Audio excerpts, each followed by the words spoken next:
నమస్కారం ETV news కు స్వాగతం. ముందుగా ముఖ్యాంశాలు. 48 గంటలైన ఎస్ఎల్బీసీలో అంతు చిక్కని 8 మంది ఆచూకీ. సర్వశక్తులు ఒడ్డుతున్న సహాయ బృందాలు. నేడు రంగంలోకి నేవీ, ఎయిర్ ఫోర్స్. నేడు ఎమ్మెల్సీ ఎన్నికల ప్రచారంలో పాల్గొనున్న రేవంత్ రెడ్డి. నిజామాబాద్, మంచిర్యాల, కరీంనగర్ జిల్లాల్లో పర్యటన. కార్యకర్తలు, గ్రాడ్యుయేట్స్ తో భేటీ కానున్న సీఎం. వైసీపీ హయాంలో పెద్దరెడ్డి అరాచకాల గుట్టు విప్పే పనిలో కూటమి ప్రభుత్వం. భయపెట్టి లాక్కున్న లీజులపై వివరాలు ఇవ్వాలని గనుల శాఖకు ఆదేశాలు. నేటి నుంచి ఏపీ అసెంబ్లీ బడ్జెట్ సమావేశాలు. 10 గంటలకు ఉభయ సభలను ఉద్దేశించి గవర్నర్ ప్రసంగం. ఈ నెల 28న వార్షిక పద్దు. ఏపీ రిజిస్ట్రేషన్ శాఖలో ఖాళీల భర్తీకి చర్యలు. సచివాలయ ఉద్యోగులను నియమిస్తామని మంత్రి అనగాని హామీ. 5 నెలల తర్వాత హమాస్ అధినేత నస్రల్లా అంత్యక్రియలు. పోటెత్తిన అభిమానులు. హాజరైన 65 దేశాల ప్రముఖులు. ఛాంపియన్స్ ట్రోఫీలో పాకిస్తాన్పై భారత్ ఘన విజయం. 6 వికెట్ల తేడాతో జయభేరి. Player of the match Virat Kohli.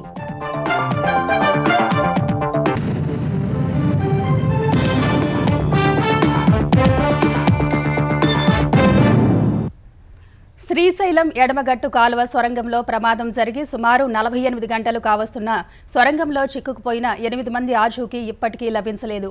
కేంద్ర, రాష్ట్ర ప్రభుత్వ రెస్క్యూ బృందాలు సర్వశక్తులు ఒడ్డుతున్న ఫలితం లేకుండా పోతుంది. ఇప్పటికే భారత సైన్యం, ఎన్డీఆర్ఎఫ్ బృందాలు సహాయక చర్యల్లో పాల్గొనగా ఎయిర్ ఫోర్స్, విశాఖపట్నం నుంచి నేవీ బృందాలు 3 హెలికాప్టర్లలో అక్కడికి చేరుకున్నారు. సొరంగంలో చిక్కుకుపోయిన 8 మందిని సురక్షితంగా బయటకు తీసుకురావాలన్న లక్ష్యంతో అహర్నిశలు శ్రమిస్తున్నారు. నాగర్ కర్నూలు జిల్లా అమరాబాద్ మండలంలోని శ్రీశైలం ఎడమగట్టు కాల్వ సొరంగం లోపల చిక్కుకున్న వారిని రక్షించేందుకు 2వ రోజు చర్యలు కొనసాగాయి. ప్రమాదం జరిగి సుమారు 48 గంటలు గడిచింది. అయినప్పటికీ ఎటువంటి సానుకూల పరిణామాలు కనిపించలేదు. ప్రమాద బాధితులను కాపాడటం అత్యంత క్లిష్టంగా మారింది. ఆదివారం వేకువజాము నుంచే ఎన్డీఆర్ఎఫ్, సైన్యం బృందాలుగా లోనికి వెళ్తూ రక్షణ చర్యలు ప్రారంభించాయి. డ్రోన్లు, స్కానర్లను ఉపయోగించి సొరంగం లోపల పరిస్థితిని అంచనా వేసుకుంటూ ముందుకు వెళ్లాయి. సొరంగంలో ప్రమాదం చోటు చేసుకున్న ప్రాంతం సమీపంలోకి రక్షణ దళాలు వెళ్లాయి. ప్రమాద సమయంలో అక్కడ చిక్కుకుపోయిన వారి పేర్లను పిలుస్తూ సిబ్బంది శబ్దాలు చేశారు. వీరిలో ఎవరైనా ఏదైనా ఆసరాగా చేసుకుని సాయం కోసం ఎదురు చూస్తూ ఉంటారన్న ఆశలు వ్యక్తమయ్యాయి. మరోవైపు డ్రోన్తో పాటు స్కానర్లు, నైట్ విజన్ కెమెరాలతో ఎవరైనా ఉన్నారా అని పరిశీలించారు. 14వ కిలోమీటర్ వద్ద పనులు చేస్తున్న టన్నెల్ బోర్ మిషన్ వద్దకు చేరుకున్న కొందరు రక్షణ సభ్యులు ఇంకా ముందుకు వెళ్లేందుకు ప్రయత్నించారు. అయితే కటిక చీకటితో పాటు పెద్ద ఎత్తున బురద ఉండటంతో సాధ్యం కాక తిరిగి బయటకు వచ్చేశారు. రక్షణ చర్యలు చేపట్టే క్రమంలో అడుగడుగునా ఆటంకాలు ఏర్పడుతున్నాయి. మట్టి, నీరు, విరిగి పడినటువంటి సెగ్మెంట్లు అడ్డు తగులుతున్నాయి. ఎన్డీఆర్ఎఫ్ బృందాలు సొరంగంలోకి సంఘటనా స్థలానికి చేరుకున్నాయి. ప్రమాదం చోటు చేసుకున్న ప్రాంతం నుంచి 3 కిలోమీటర్ల వరకు బురద, నీళ్లు ఎగదన్నుతున్నాయని వెల్లడించాయి. 5 అత్యాధునిక హార్స్ పవర్స్ సామర్థ్యం ఉన్న పంపులను వినియోగిస్తూ ఆ నీటిని భారీ మోటార్ల ద్వారా ఎత్తిపోస్తూ శ్రీశైలం జలాశయంలోకి తరలిస్తున్నారు. సొరంగంలో లోపల విద్యుత్ సరఫరా లేని చోట కూలిపోయిన ఇనుప రైలింగ్, రాడ్లను తొలగించేందుకు కట్టర్లు, వెల్డింగ్ పనులు చేసేందుకు విద్యుత్ అవసరం రావడంతో ఆ దిశగా చర్యలు చేపట్టారు. నాగర్ కర్నూలు సమీపంలో జరుగుతున్న పాలమూరు, రంగారెడ్డి ఎత్తిపోతల్లో పనులు చేస్తున్న సుమా సంస్థకు చెందిన భారీ జనరేటర్ను తెప్పించి శక్తివంతమైన కాంతి వెదజల్లే లైట్లను సొరంగంలో అమర్చారు. సొరంగంకు అడ్డుపడ్డ ఇనుప కడ్డీలను, పైపులను తొలగిస్తే ప్రమాదం జరిగిన ప్రాంతానికి వెళ్లడానికి వీలు ఏర్పడుతుందని ఎన్డీఆర్ఎఫ్ సిబ్బంది భావిస్తున్నారు. సొరంగంలో చిక్కుకున్న 8 మంది సభ్యులను బయటకు తీసుకొచ్చేందుకు చేపట్టాల్సిన చర్యలపై సైన్యం, ఎన్డీఆర్ఎఫ్ దళాలు, నిర్మాణ సంస్థలతో మంత్రులు ఉత్తమ్ కుమార్ రెడ్డి, జూపల్లి కృష్ణారావు పలుమార్లు సమీక్షలు నిర్వహించారు. భూ ఉపరితలం పైనుంచి లోనికి రంధ్రాలు చేసి వెళ్లటంపై సాధ్యాసాధ్యాలను పరిశీలించారు. సొరంగం లోపలకు చేరుకోవటం, అక్కడి నుంచి మట్టి, బురదను వెనక్కు వేగంగా తరలించడంపై సమాలోచనలు చేశారు. సొరంగం ప్రాంతానికి సంబంధించిన బ్లూ ప్రింట్లు, మ్యాప్ల ఆధారంగా పరిశీలన చేపట్టారు. భారీ నీటిపారుదల శాఖ ముఖ్య కార్యదర్శి రాహుల్ బొజ్జా, విపత్తుల నిర్వహణ శాఖ కమిషనర్ అరవింద్ కుమార్, హైడ్రా కమిషనర్ రంగనాథ్లు సైతం అక్కడి పరిస్థితులను సమీక్షించారు. మరోవైపు లోపల చిక్కుకున్న వారి కుటుంబ సభ్యులకు నిర్మాణ సంస్థ సమాచారాన్ని అందించింది. వారు ఇక్కడకు చేరుకోవటానికి అన్ని ఏర్పాట్లను చేసింది.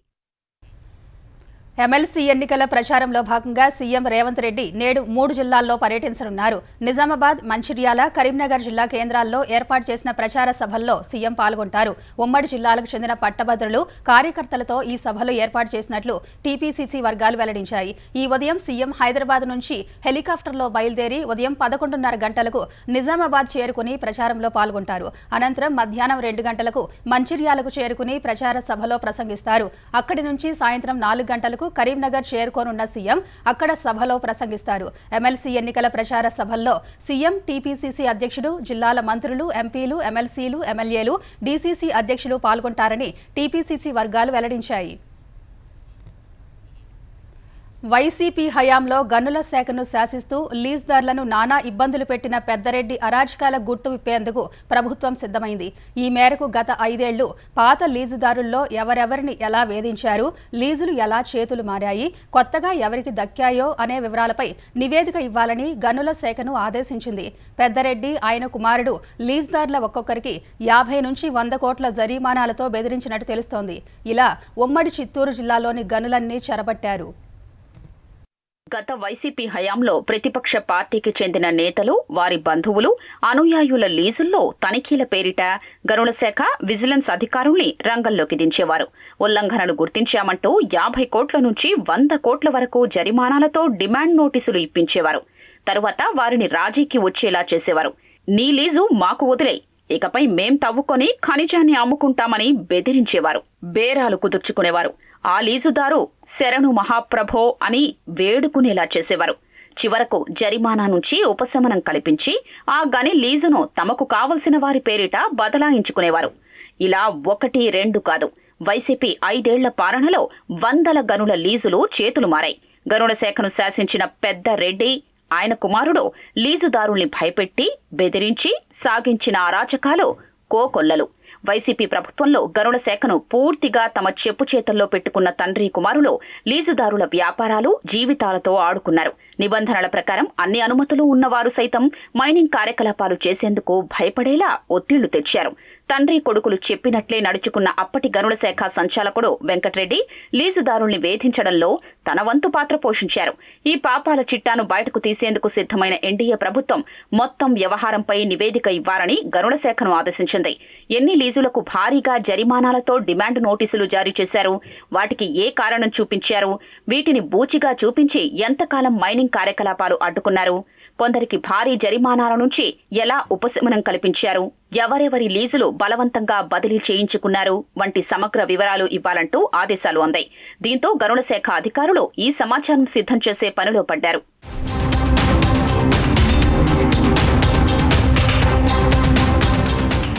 ఉమ్మడి చిత్తూరు జిల్లాలో పెద్దారెడ్డి, ఆయన కుమారుడు చేసిన అరాచకాలకు అంతే లేదు.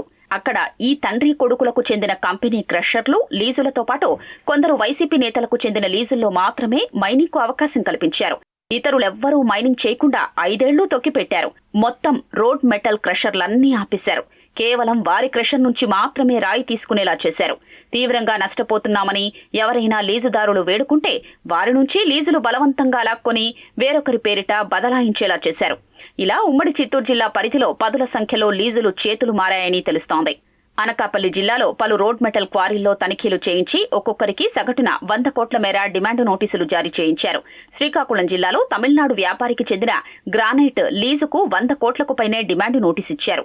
చాలా కాలానికి దారికి తెచ్చుకుని పర్మిట్లు ఇచ్చేలా చూశారు. ప్రకాశం జిల్లాలో గతంలో టీడీపీలో ఉన్న ఓ కీలక నేతకు చెందిన దాదాపు 10 గ్రానైట్ లీజుల్లోనూ తనిఖీలు జరిపించి 100 కోట్లకు పైనే జరిమానాతో డిమాండ్ నోటీసులు ఇప్పించారు. ఆ క్వారీల్లో తవ్వకాలు జరగకుండా పూర్తిగా ఆపేశారు. చివరకు ఆయన నాటి అధికార పార్టీ వైసీపీలో చేరేలా చూశారు.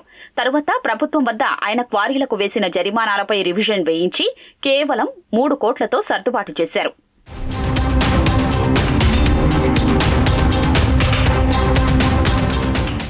నెల్లూరు జిల్లాలో కావలి నియోజకవర్గానికి చెందిన నేత కృష్ణారెడ్డి టీడీపీ మహానాడుకు విరాళమిచ్చారు. దీంతో అతని కంకర క్వారీలపై విజిలెన్స్ తనిఖీలు జరిపించారు. ఉల్లంఘనలు ఉన్నాయంటూ 142 కోట్లకు డిమాండ్ నోటీసు జారీ చేయించారు.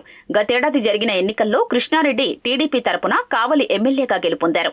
ఉమ్మడి అనంతపురం జిల్లాలోని ధర్మవరం నియోజకవర్గానికి చెందిన నేత వరదాపురం సూరికి చెందిన క్వారీ లీజుల్లోనూ తనిఖీలు చేపట్టి భారీ జరిమానాతో డిమాండ్ నోటీసులు ఇచ్చారు. ఆయన అనంతపురం కదిరి హైవే పనులు చేస్తుంటే దానికి వినియోగించిన కంకర విషయంలోనూ గనుల శాఖ అధికారులతో తనిఖీల పేరిట వేధించారు.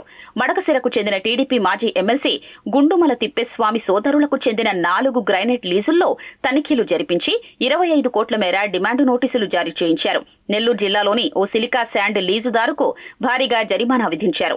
అతను ఒత్తిళ్లకు తలొగ్గడంతో జరిమానా నుంచి రివిజన్లో ఉపశమనం కల్పించారు.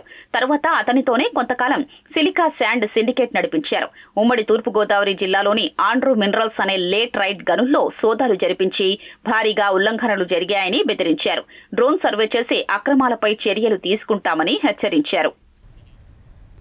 ఏపీ శాసనసభ బడ్జెట్ సమావేశాలు నేటి నుంచి ప్రారంభం కానున్నాయి. ఏపీలో కూటమి సర్కార్ ఏర్పడ్డాక తొలిసారి పూర్తిస్థాయి బడ్జెట్ ప్రవేశపెట్టేందుకు ప్రభుత్వం సిద్ధమైంది.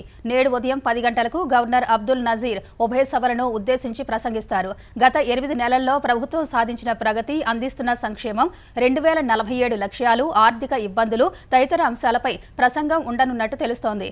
గవర్నర్ ప్రసంగానికి ధన్యవాద తీర్మానంపై 25న చర్చ జరగనుంది. చివరిలో సీఎం చంద్రబాబు సమాధానమిస్తారు. 26న శివరాత్రి, 27న పట్టభద్రుల ఎమ్మెల్సీ ఎన్నికల పోలింగ్ కావడంతో ఆ 2 రోజులు సభ ఉండదు. 28న సీఎం అధ్యక్షతన ఆయన కార్యాలయంలో మంత్రిమండలి సమావేశం కానుంది.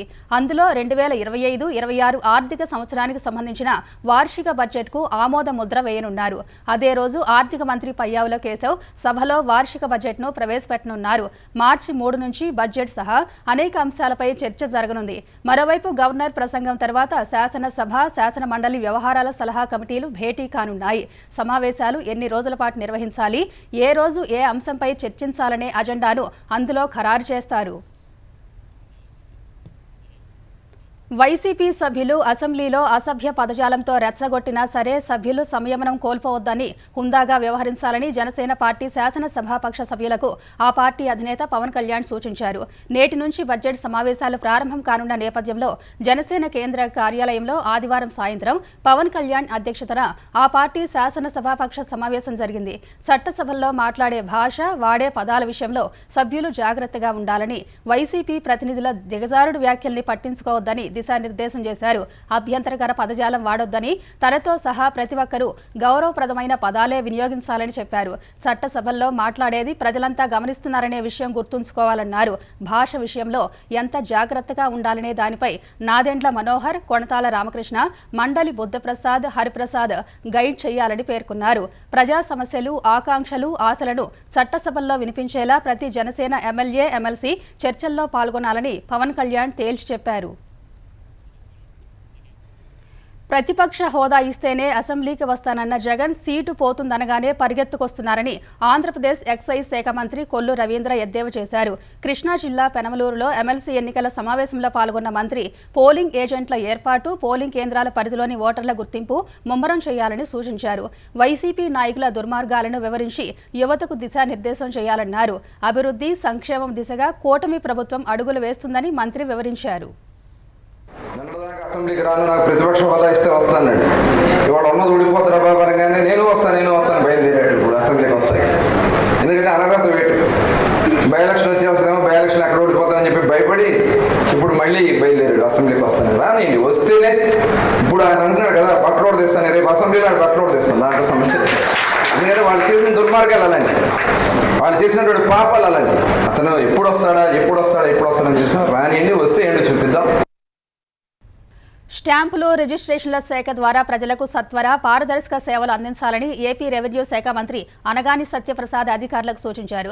అసోసియేషన్ నేతలు కోరిన విధంగా శాఖలో ఉద్యోగుల సమస్యను పరిష్కరిస్తామని, ఖాళీ పోస్టులను సచివాలయ ఉద్యోగులతో భర్తీ చేస్తామని హామీ ఇచ్చారు.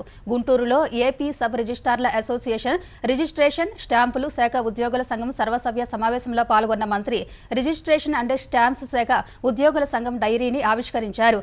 సచివాలయాల్లో రిజిస్ట్రేషన్లు రద్దు, ల్యాండ్ టైటిలింగ్ యాక్ట్ రద్దు కూటమి ప్రభుత్వ చిత్తశుద్ధికి నిదర్శనమన్నారు. ప్రజలకు మంచి సేవలు అందించి ప్రభుత్వానికి పేరు తీసుకురావాలని ఉద్యోగులను మంత్రి సత్యప్రసాద్ కోరారు. చంద్రబాబు నాయుడు గారు కూడా ఎలాగైతే పాస్పోర్ట్లో సర్వీసెస్ TCS లాంటి కంపెనీలకు ఇచ్చి సేవా కేంద్రాలు పెట్టాలి అనేసి వారు కూడా అనుకున్నారు. కానీ దాని తర్వాత వచ్చిన ప్రభుత్వాలు టెండర్ కూడా పిలిచిన తర్వాత ఇంటరాక్టివ్ డిస్కషన్ లో మన దగ్గర ఎవరైతే గవర్నమెంట్ ఆఫీస్ లో పనిచేస్తా ఉన్నారో వాళ్ళు ఇంకా మంచి ఇంటెలిజెంట్ గా ఉన్నటువంటి ఆఫీసర్స్ ఉన్నారు. కాకపోతే వాళ్ళకి కావాల్సిన సదుపాయాలు మనం తప్పకుండా కల్పిస్తే వాళ్ళే బెటర్ సర్వీస్ ఇవ్వగలరు. పన్నుల ద్వారా మున్సిపాలిటీలకు వచ్చే ఆదాయాన్ని ఆయా మున్సిపాలిటీల అభివృద్ధికే వినియోగిస్తామని ఏపీ మున్సిపల్ శాఖ మంత్రి పి నారాయణ చెప్పారు. ఏప్రిల్ నుంచి ఏపీలోని 123 మున్సిపాలిటీల్లో ఈ విధానం అమలవుతుందని ప్రకటించారు. నెల్లూరులోని మహబూబ్ ఖాన్ పార్క్, శ్రీరామ్ నగర్ పార్కుల్లో జిమ్ ఎక్విప్మెంట్, సంతపేట గుంటబడిలో వాకింగ్ ట్రాక్ ఏర్పాటుకు నారాయణ శంకుస్థాపన చేశారు. గత ముఖ్యమంత్రికి అనుభవం లేక అన్ని వ్యవస్థలను నాశనం చేశారని ఆరోపించారు. మౌలిక సదుపాయాల కల్పనకు వినియోగించాల్సిన నిధులను సైతం గత వైసీపీ ప్రభుత్వం పక్కదారి పట్టించిందని దుయ్యబట్టారు. ఇంటి పన్ను కావచ్చు, వాటర్ ట్యాక్స్ కావచ్చు, వేకెంట్ ట్యాక్స్ కావచ్చు, లేదా బిల్డింగ్ అప్రూవల్ అమౌంట్ అన్నీ CFMSలో పంపించి అడ్డదిడ్డాలుగా ఖర్చు పెట్టేశారు. ఆ ముఖ్యమంత్రికి అనుభవం లేక మీరు కట్టిన ట్యాక్స్లన్నింటినీ రకరకాలుగా డైరెక్ట్ చేయటం వల్ల అదంతా నాశనమైంది. అయితే ఇప్పుడు వచ్చిన ముఖ్యమంత్రి ఏ మున్సిపాలిటీలో ప్రజలు ట్యాక్సులు కడతారో ఆ డబ్బులని ఆ మున్సిపాలిటీకే వినియోగించండి అని చాలా క్లియర్గా ఆర్డర్స్ చేశారు. గ్రూప్ 2 మెయిన్స్ పరీక్షల ప్రాథమిక కీని ఏపీపీఎస్సీ విడుదల చేసింది. ఏపీపీఎస్సీ వెబ్సైట్లో ప్రాథమిక కీని పొందుపరిచింది. కీపై అభ్యర్థుల్లో ఎవరికైనా అభ్యంతరాలు ఉంటే ఆన్లైన్ ద్వారా పంపవచ్చని ఏపీపీఎస్సీ తెలిపింది. ఏపీపీఎస్సీ వెబ్సైట్లో ఇచ్చిన లింక్ ద్వారా అభ్యంతరాలు తెలియజేయవచ్చని వెల్లడించింది. ఈ నెల 25 నుంచి 27 వరకు అభ్యంతరాలు తెలపాలని, నిర్ణీత గడువు దాటిన తర్వాత వచ్చే వాటిని స్వీకరించమని స్పష్టం చేసింది. పోస్ట్, వాట్సాప్, SMS, ఫోన్ లేదా వ్యక్తిగతంగా పంపిన వాటిని తీసుకునేది లేదని ఏపీపీఎస్సీ తెలిపింది. ప్రాథమిక కీలో వచ్చిన అభ్యంతరాలన్నిటినీ సమగ్రంగా పరిశీలించిన తర్వాత ఫైనల్ కీ విడుదల చేయనున్నట్లు ఏపీపీఎస్సీ వర్గాలు వెల్లడించాయి. పల్నాడు జిల్లా నరసరావుపేట మండలంలోని కోటప్ప కొండపై ఆదివారం రాత్రి అగ్ని ప్రమాదం చోటు చేసుకుంది. ఎవరో గుర్తు తెలియని వ్యక్తులు కొండ వెనుక భాగంలో నిప్పు పెట్టారు. ఈ క్రమంలో విష్ణు శిఖరం మీద కొలువై ఉన్న పాప విమోచన స్వామి ఆలయ సమీపం నుంచి రుద్ర శిఖరంపై కొలువై ఉన్న పాత కోటేశ్వర స్వామి మార్గంలో మంటలు చెలరేగడంతో ఆలయ సిబ్బంది అటవీశాఖ అధికారులకు సమాచారం అందించారు. ఈ మేరకు అధికారులు అగ్నిమాపక సిబ్బందిని పిలిపించి మంటలను అదుపులోకి తీసుకొచ్చారు. అయితే ప్రతి ఏటా ఇదే విధంగా కొండకు వెనుక వైపు ఎవరో గుర్తు తెలియని వ్యక్తులు మొక్కుబడిగా నిప్పు పెడుతుంటారని స్థానికులు తెలిపారు. అనుమానితుడిని అటవీశాఖ అధికారులు అదుపులోకి తీసుకుని విచారిస్తున్నట్టు సమాచారం.